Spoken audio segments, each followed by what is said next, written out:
Bonjour et bienvenue au Café du Matin avec John Plassard. Aujourd'hui, je me focalise sur un phénomène extrêmement étrange.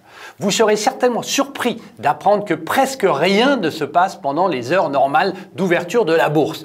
Tous les gains arrivent en même temps durant la nuit. Le timing, comme vous le savez, est un élément évidemment essentiel du marché boursier. Depuis près de 20 ans, le marché boursier affiche un mystérieux 0% de gains ou de pertes durant la journée. Les énormes gains ont tous été réalisés en négociation après les heures de bourse sur le marché à terme.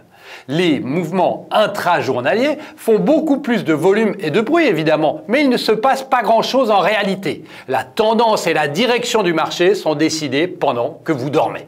Et ce n'est pas seulement aux États-Unis. Certaines recherches récentes ont mis en évidence le même phénomène au Canada, en France, en Allemagne ou encore au Japon.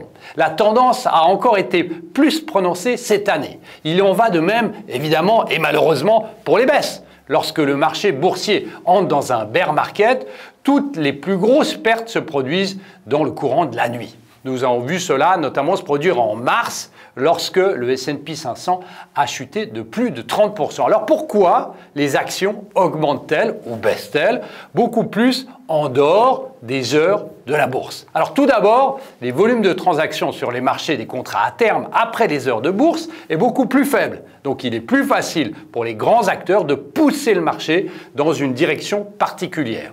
Deuxièmement, tous les rapports sur les bénéfices des entreprises et les résultats des entreprises sont publiés avant ou après les heures de marché. Troisièmement, nous vivons dans un monde où les opérateurs asiatiques et européens ont accès durant la nuit au marché à terme américain. Quatrièmement, et c'est peut-être le point le plus controversé, les banques centrales utilisent les marchés overnight pour injecter des liquidités. La Fed, par exemple, vient d'ouvrir une facilité de swap de plus de 60 milliards de dollars à Singapour pour fournir des liquidités en dollars en Asie.